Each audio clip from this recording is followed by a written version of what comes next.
नमस्ते, प्रणाम आप सभी को और बहुत-बहुत स्वागत है आपका सिटीज़न हेल्थ चैनल पे, जो कि अंडर टीम अकेडमी आईएपीएसएम के अंदर एक सीरीज़ बना रहा है पीपल्स हेल्थ इट मैटर्स। और आज इस सीरीज़ में हमारे साथ है डॉक्टर पूजा गोयल, जो कि प्रोफेसर और हेड है department in community medicine, ESIC medical college, Faridabad. बहुत-बहुत स्वागत है मैम आपका हमारी इस सीरीज़ में। नमस्कार ऋतु, थैंक यू वेरी मच। और मैं सभी दर्शकों को ये बताते हुए बहुत खुश हूँ कि मैम आज हमारे साथ डिस्कस करेंगे कि गर्भावस्था में या प्रेगनेंसी में कैसे अपना ख्याल रखा जाए, क्या चीज़ें खाई जाए। हमारा एक सीरीज़, एक एपिसोड और था इसके बारे में, लेकिन आज हम स्पेसिफिकली बात करेंगे कि खान-पान के मामले में गर्भावस्था या प्रेगनेंसी के दौरान कैसे ध्यान रखा जाए प्रेग्नेंट लेडीज़ का। तो मैम मैं ये सेशन आगे बढ़ाते हुए मैं सबसे पहले ये जानना चाहूँगी कि खान-पान का क्या ज़रूरत है? मतलब जैसे ही लेडी प्रेग्नेंट होती है तो सब लोग शुरू हो जाते हैं, ये खाओ, वो खाओ, ऐसे खाओ, ज़्यादा खाओ, कम खाओ। तो ज़रूरत क्या है? एक्चुअल में है भी या नहीं, बस ऐसा लोग बोलते हैं? हाँ, तो ऋतु मैं आपको ये बताना चाहूँगी कि किसी भी महिला के लिए जो गर्भावस्था है वो बहुत ही खूबसूरत एहसास है। लेकिन ये खूबसूरत तभी तक है कि अगर उसका परिणाम भी खूबसूरत हो, कि गर्भावस्था के एंड में मतलब कि प्रसव के बाद अगर महिला के हाथ में स्वस्थ नवजात आता है, तभी वो उसके लिए खूबसूरत है। अन्यथा एक उसके लिए मतलब कि कभी ना भुलाने वाला बुरा स्वप्न बन के रह जाता है। तो अब हम ये भी जानते हैं कि सिर्फ एक स्वस्थ माँ ही एक स्वस्थ बच्चे को जन्म दे सकती है। तो उस बच्चे को स्वस्थ बच्चे को जन्म देने के लिए ये बहुत आवश्यक है कि माँ स्वस्थ हो और माँ के स्वास्थ्य के लिए ये बहुत आवश्यक है कि वो अपने खान-पान पे पूर्ण ध्यान दें। क्योंकि अगर आपने सुना होगा, पढ़ा होगा कहीं पे न्यूज़पेपर्स वगैरह में भी, तो ये अब सबको मालूम है कि प्रेगनेंसी के दौरान एक माँ को एटलीस्ट 60,000 किलो कैलोरीज एक्स्ट्रा चाहिए। तो अब ये 60,000 किलो कैलोरीज कैसे आएँगी? ये उसके लिए जानना बहुत ज़रूरी है क्योंकि प्रेगनेंसी के वक़्त माँ को ना सिर्फ नवजात जो कि उसकी कोख में पल रहा है, उसके लिए खान-पान पे ध्यान देने की ज़रूरत है, बट क्योंकि उसको अपने भी स्टैमिना डेवलप करना होता है कि जो उसको स्टैमिना रिक्वायर्ड होगा ड्यूरिंग डिलीवरी या फिर डिलीवरी के बाद जो लैक्टेशन पीरियड जबकि वो स्तनपान करवाएगी अपने बच्चे को, तो उन सबके लिए एनर्जी की रिक्वायरमेंट है और ये एनर्जी आएगी उसको अगर वो अपने खान-पान पे ध्यान देगी और इन एक्स्ट्रा कैलोरीज़ को कि लाइक अगर हम अपने मेडिकल टर्म्स को यूज़ करें तो per day 350 kilo calories per day हम कहते हैं कि एक्स्ट्रा चाहिए उसको। यानी कि 350 किलो कैलोरीज़ जो वो ले रही है उसके अलावा उसको 350 किलो कैलोरीज़ डेली लेने की आवश्यकता है। तो ये लेने के लिए क्योंकि उसका खुद का भी शरीर पनप रहा है, साथ में उसकी कोख में नवजात शिशु भी पनप रहा है, तो ये आवश्यक है कि वो अपने खान-पान पे ध्यान दे। तो 350 किलो कैलोरी जैसे मैम आप बता रही हैं, अगर नॉर्मल भाषा में देखा जाए तो कितना खाना बढ़ाना चाहिए एक आदमी का, 2 आदमी का? अगर ये एक मिथ है मतलब कि ये एक भ्रांति है जिसे कहते हैं कि हर महिला को कम से कम 2 लोगों का खाना खाना चाहिए, जबकि ऐसा नहीं है। उसको उतना ही खाना खाना चाहिए जितना कि उस प्रेगनेंसी की रिक्वायरमेंट है और ये रिक्वायरमेंट जैसे पुराने लोग कहते हैं पिन्नियाँ खाओ, पंजीरी खाओ, लड्डू खाओ कि जिससे आपको ज़्यादा कैलोरी थोड़े खाने से मिल जाए। वो एक मिथ है, वो एक भ्रांति है, वो नहीं हमें मानना चाहिए। वो हमें इसके लिए अवेयरनेस जागरूकता करनी चाहिए कि हर महिला को स्वस्थ रहने के लिए प्रेगनेंसी के दौरान उसको लाइट फूड लेना चाहिए जो इजी टू डाइजेस्ट हो, प्रोटीनेशियस हो, न्यूट्रिशियस हो और उसके लिए उसको जितने भी सीजनल फूड्स, फ्रूट्स, वेजिटेबल्स जो भी आ रहे हैं सीजनल फ्रूट्स उन सबका कॉम्बिनेशन लेना चाहिए बजाय कि किसी एक फूड पे स्टिक करे कि सिर्फ सीरियल्स या जिसे हम अनाज कहते हैं सिर्फ वो ले रही है या सिर्फ दालें ले रही है या अगर कोई नॉन वेजिटेरियन है तो सिर्फ एग और मीट ले रहा है, ऐसा नहीं, उसको कॉम्बिनेशन लेना चाहिए। अगर हम अपनी मेडिकल टर्म्स में बात करें तो जिसे पोर्शन साइज कहते हैं कि अगर उसने एक थाली ली तो उस थाली में उसका दाल भी होना चाहिए, चावल भी होने चाहिए, फ्रूट्स भी होना चाहिए, वेजिटेबल भी होना चाहिए और एक हैंडफुल ऑफ नट्स भी, हैंडफुल मतलब कि वैसे 45 ग्राम्स कहते हैं तो आप एक मुट्ठी नट्स भी होने चाहिए। वो नट्स चाहे बादाम हो, काजू हो, किशमिश हो, कुछ भी, तो वो नट्स भी होने चाहिए उसकी। मैम कितना वेट गेन लगभग एक प्रेगनेंसी के दौरान होता है? 9 से 11 किलो ग्राम्स के करीब ये वजन बढ़ना चाहिए। तो इस वजन का बढ़ने का मेन ये है कि एक तो वजन बढ़ता है बच्चे का, जो अगर एक हेल्दी बेबी की बात करें तो 2.5 से 3 किलो का बेबी होता है। साथ में जो ब्लड प्रोडक्ट्स हैं, प्लेसेंटा है, इन सब का भी वजन होता है। और बाकी जो मदर की खुद की ग्रोथ भी हो रही होती है, यूट्रस की और बाकी ऑर्गन्स की, तो इन सब का मिला के 9 से 11 या 12 एट द मोस्ट किलोग्राम पूरी प्रेगनेंसी में बढ़ता है। तो उसको अटेन करने के लिए अगर हम फर्स्ट ट्राइमेस्टर की बात करें और इसका पूरा जो डाइट है ड्यूरिंग प्रेगनेंसी, उसको हम 3 हिस्सों में बांट दें, during first trimester, second trimester और थर्ड ट्राइमेस्टर। तो जो फर्स्ट ट्राइमेस्टर है उसमें मैक्सिमम रिक्वायरमेंट होती है फॉलिक एसिड की, क्योंकि बच्चे में अगर हमें न्यूरल ट्यूब डिफेक्ट्स प्रिवेंट करने हैं तो फॉलिक एसिड उसको जाना बहुत जरूरी है। माँ के लिए फॉलिक एसिड बहुत जरूरी है। तो फॉलिक एसिड की टैबलेट्स भी आती हैं, सप्लीमेंट्स तो है ही हैं, लेकिन उनको सप्लीमेंट्स इसीलिए बोला जाता है कि they are in addition to the diet, तो डाइट का सब्स्टिट्यूट नहीं है। तो डाइट में फॉलिक एसिड कहाँ से आएगी? लाइक आपके ग्रीन लीफी वेजिटेबल्स हैं, स्प्राउट्स हैं, सीरियल्स हैं, तो इन सब से आपकी फॉलिक एसिड आएगी। तो मदर को बहुत जरूरी है कि फर्स्ट ट्राइमेस्टर में इन सब चीजों पे ध्यान दे अपने खाने पीने में, कि ये वाली चीजें ज्यादा से ज्यादा अपनी डाइट में ले, ताकि बच्चे में न्यूरल ट्यूब डिफेक्ट्स नहीं हो। साथ ही डॉक्टर की परामर्श पे अगर फॉलिक एसिड सप्लीमेंट्स हैं तो फॉलिक एसिड सप्लीमेंट्स भी उसको लेने जरूरी हैं। बट क्योंकि फर्स्ट ट्राइमेस्टर में मोस्ट ऑफ द विमेन को नॉशिया वॉमिटिंग भी होता है, तो उसमें जितना वो खाती है उतना गेन नहीं हो पाता है, और इसी वजह से जो वेट गेन है वो भी मिनिमम होता है फर्स्ट ट्राइमेस्टर में, और मैक्सिमम वेट गेन जो है वो सेकेंड और थर्ड ट्राइमेस्टर में होता है।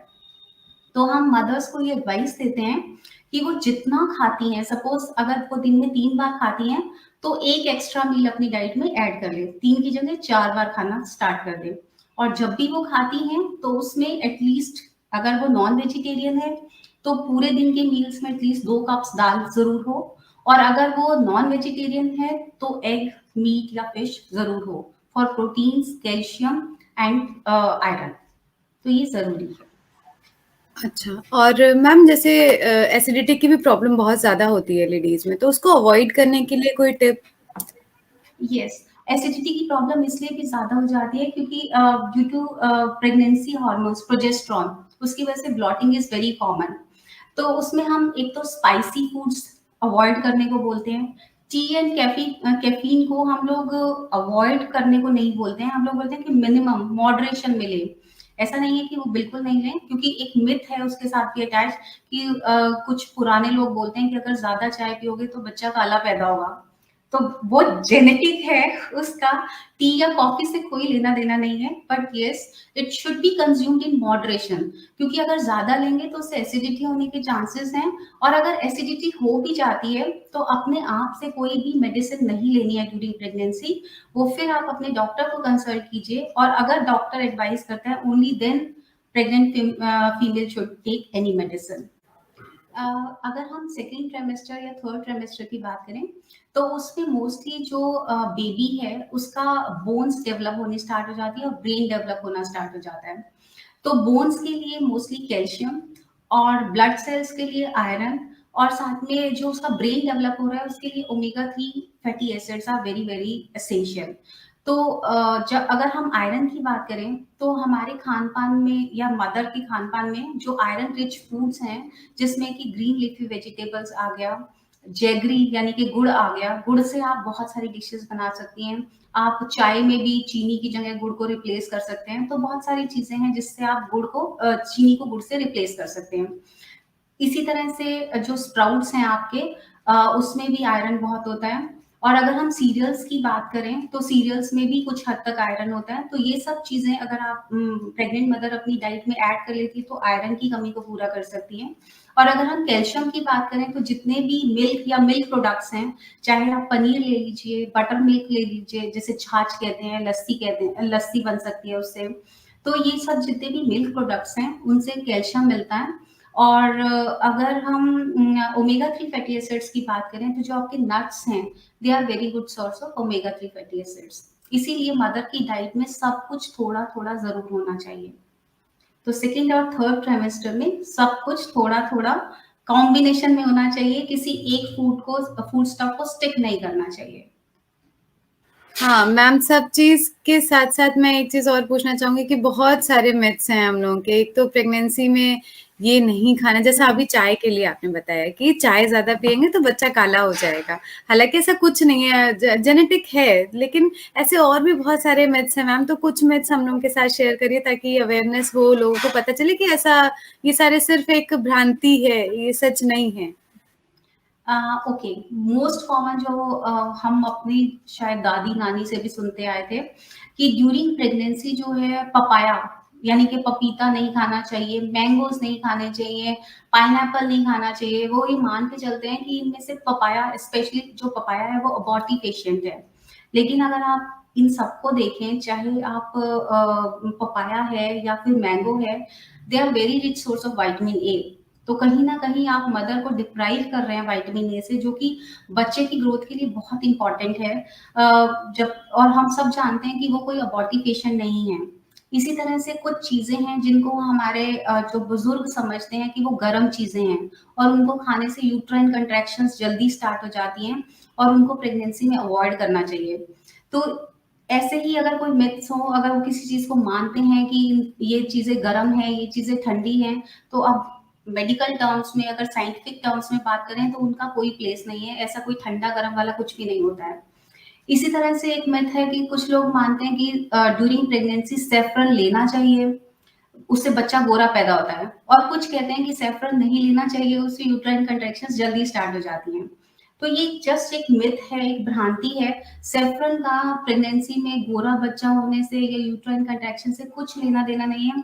एक्चुअली इट्स एन एंटीऑक्सीडेंट्स और अगर मॉडरेशन में फ्लेवर के लिए जस्ट सैफरन ऐड किया जाए तो दिस विल मेक थिंग्स और dishes tastier and more palatable for the pregnant females. तो ये कुछ मिथ्स हैं जो कि हमें निकाल देने चाहिए, आई थिंक अपनी प्रेग्नेंट फीमेल की लाइफ में नहीं होने चाहिए। हाँ, और इवन पका पपाया, पका पपीता जो होता है, वो तो बोलते हैं कि डाइजेशन में भी हेल्प करता है, कॉन्स्टिपेशन से बहुत रिलीफ देता है। तो प्रेग्नेंट लेडीज़ को इवन खाना ही चाहिए पका पपीता कि जिससे उनको कॉन्स्टिपेशन की प्रॉब्लम ना हो, ये सारी चीज़ें बहुत सारी। Yes. Thank you so much ma'am हमारे साथ जुड़ने के लिए और हमसे बात करने के लिए। कोई लास्ट मैसेज हमारी प्रेग्नेंट लेडीज़ के लिए या उनके हस्बैंड्स के लिए? यस, मैं प्रेग्नेंट लेडीज़ के लिए यही मैसेज देना चाहूँगी कि उनको ये सब नहीं सोचना चाहिए, बहुत चूज़ी नहीं होना चाहिए कि ये खाना है, ये नहीं खाना है या अगर हमें कैल्शियम रिच डाइट अगर हमें सी फूड बोला है तो सी फूड ही खाना है या मिल्क प्रोडक्ट्स बोले हैं तो मिल्क प्रोडक्ट्स ही खाना है। उनको जितना दिल चाहे, जो दिल चाहे वो खाना है, बस खाना है। खाना इन द सेंस न्यूट्रिशियस खाना है, कॉम्बो में खाना है, एक चीज़ के ऊपर स्टिक करके नहीं रहना है और अगर डेली आप जितनी भी मील्स लेते हैं उससे एक मील एक्स्ट्रा लेना है क्योंकि बिंज ईटिंग करने से अच्छा है कि आप स्मॉल फ्रीक्वेंट मील्स लें। तो अगर 3 लेते हैं तो आप 4 ले लीजिए और इन बिटवीन आपको बहुत लंबे टाइम के लिए खाली पेट नहीं रहना है। अदरवाइज़ जो आपने जैसे बोला कि ब्लॉटिंग की प्रॉब्लम या फिर एसिडिटी की प्रॉब्लम हो जाती है, तो इन बिटवीन कुछ स्नैकिंग का भी आपको प्रोविज़न रखना है। बीच-बीच में चाहे आपने बटर मिल्क ले लिया या फिर वैसे ग्लास ऑफ मिल्क ले लिया या कुछ ईज़ी टू डाइजेस्ट स्नैक्स ले लिए, तो कुछ-कुछ आपको बीच-बीच में मंचिंग के लिए भी स्कोप रखना है। और जहाँ तक हो सके अपनी डाइट में green leafy vegetables, seasonal fruits sprouts को आप जितना इंक्लूड कर सकें। सीरियल्स की अगर बात करें तो जो राइस है that is easy to digest, तो डिपेंडिंग ऑन योर टेस्ट जितना आप राइस को ऐड कर सकते हैं।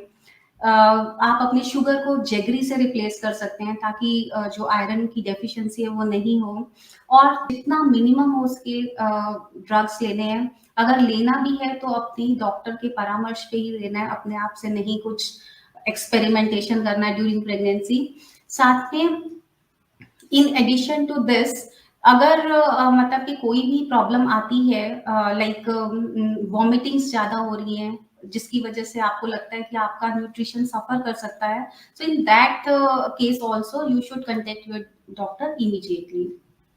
तो थैंक सेफ यू। के लिए जो है हेल्दी डाइट और हेल्दी आउटकम के लिए हेल्दी मदर होना इज वेरी वेरी इंपॉर्टेंट।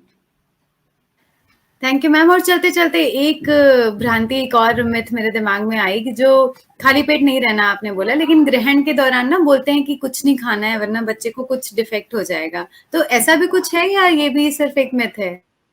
ये बिल्कुल मिथ है और इनफैक्ट प्रेग्नेंट फीमेल्स को ना तो फास्टिंग रहना है, ना ही स्टार्व करना है। किसी भी कंडीशन में ना तो उनको भूखे रहना एडवाइजेबल है और ना ही उनको फास्ट करना।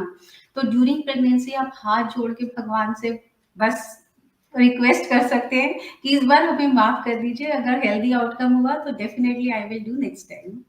तो fasting is thank not you. Not thank recommended. Thank you so much हमारे साथ जुड़ने के लिए मैम। और आई होप कि प्रेग्नेंट लेडीज जो है वो ये वीडियो ज़रूर देखेंगी और अपने आप को स्वस्थ रखेंगे, एक सुंदर स्वस्थ शिशु को जन्म देंगी। बहुत-बहुत धन्यवाद हमारे साथ जुड़ने के Thank you लिए so ma'am. much. Thank you so much for this opportunity. Thank you.